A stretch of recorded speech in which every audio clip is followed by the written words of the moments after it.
ஒரு கணவன் மனைவி எப்ப பார்த்தாலும் அவங்க ரெண்டு பேருக்கும் இடையில சண்டை வந்துகிட்டே இருந்தது. இதுல என்ன ஆச்சரியங்கிறீங்களா? நான் அதுக்காக சொல்ல வரல, இது வேற விஷயம். அதாவது சண்டை போடாம இருக்கிறதுக்கு வழி சொல்ற தகவல் இது. நான் சொன்ன அந்த கணவன் மனைவி எப்படின்னா, கணவன் ஒரு வார்த்தை சொன்னா மனைவி கிட்ட இருந்து 2 வார்த்தை பதிலா வரும். இதுக்கு கணவன் கிட்ட இருந்து 4 வார்த்தை பதிலா வரும். அந்த அம்மா பொறுத்து பொறுத்து பார்த்தாங்க, அவங்களால தாக்கு பிடிக்க முடியல. பக்கத்து வீட்லயும் ஒரு கணவன் மனைவி இருந்தாங்க, அவங்களுக்குள்ள சண்டை வர்றது இல்ல. அது எப்படி அவங்களால மட்டும் சண்டை போடாம இருக்க முடியுது அப்படின்னு இந்த அம்மாவுக்கு ஆச்சரியம். ஒரு நாள் நேரா பக்கத்து வீட்டு அம்மா கிட்டே போய், ஏம்மா நீங்க எப்படி கணவனும் மனைவியும் சண்டை போட்டுக்காம இருக்கிறீங்க, அது எப்படி முடியுது உங்களால அப்படின்னு கேட்டாங்க. அதுக்குன்னு ஒரு மருந்து இருக்குது, அதை சாப்பிட்டா சண்டை வராது அப்படின்னாங்க. சரிங்க, அந்த மருந்தை அவரு சாப்பிட மாட்டாரே அப்படின்னு கேட்டிருக்கிறாங்க இவங்க. அந்த மருந்து அவருக்கு இல்லம்மா, உனக்கு தான் அப்படின்னாங்களாம் அவங்க. அப்படியா? அப்படின்னா கொடுங்க, ரொம்ப நல்லதா போச்சு.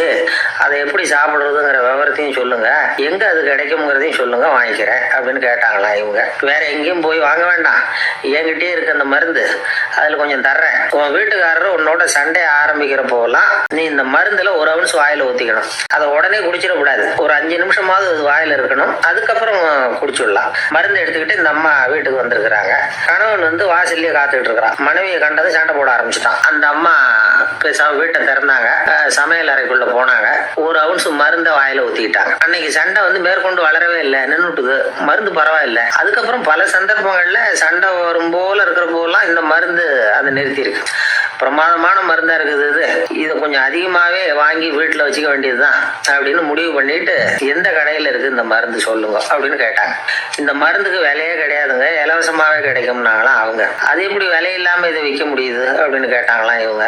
அது மருந்தா இருந்தா தானே விலை வைக்கிறதுக்கு, அது வெறும் தண்ணி தானே அப்படின்னாங்களாம். வெறும் தண்ணியா சண்டையை நிறுத்துது அப்படின்னு இருக்காங்க இவங்க. அது சண்டையை நிறுத்தல, உன்னோட மௌனம் தான் சண்டையை நிறுத்துது. நீ வாயில தண்ணியை வச்சுக்கிறதுனால எதிர்த்து பேசுறது இல்ல, அதனால உன்னுடைய கணவர் கோபம் வந்து சாந்தம் ஆயிடுது. இதை கேட்டுவிட்டு இதையே ஒரு மருந்து மாதிரி கொடுக்கலாம்ங்கிறது அவர் முடிவு. அதனால பாட்டில்ல தண்ணி அடிச்சு வச்சுக்கிட்டு அதுல கலருக்காக என்னத்தையும் ஒரு ஜீரகம் அது மாதிரி எதையாவது கலந்து வச்சுக்கிட்டு, யாராவது வீட்டுல சண்டைன்னா என்கிட்ட வாங்க மருந்து தரேன்னு. ஒரு அம்மா வந்தாங்க, எனக்கு என் வீட்டுக்காரருக்கும் அடிக்கடி சண்டை வருதுங்க அப்படின்னு இருக்காங்க. கவலைப்படாதம்மா, நான் ஒரு மருந்து தரேன்னு சொல்லி வீட்டுக்குள்ள போய் ஒரு பாட்டில் எடுத்து வந்து கொடுத்தாரு. அந்த அம்மா வாங்கிட்டு போனாங்க. 4 நாள் கழிச்சு திரும்பி வந்தாங்க. என்னம்மா வீட்டுல சண்டை நின்று போச்சான்னு கேட்டிருக்காரு இவரு. அங்க நின்று போச்சுங்க, இப்போ உங்ககிட்ட ஆரம்பமாக போகுதுன்னாங்களாம். என்னம்மா அப்படின்னு இருக்காரு அவர் பயந்து போய். இப்ப என்னங்க நீங்க என்ன மருந்து கொடுத்துருக்குறீங்க என்னங்க அப்படின்னாங்களாம் கோபமா. அது வெறும் தண்ணி தானே அப்படின்னு இருக்காரு இவரு. தண்ணியா இது, நல்லா பாருங்க அப்படின்னு அந்த பாட்டில் நீட்டினாங்களாம். இவர் வாங்கி பார்த்திருக்காரு.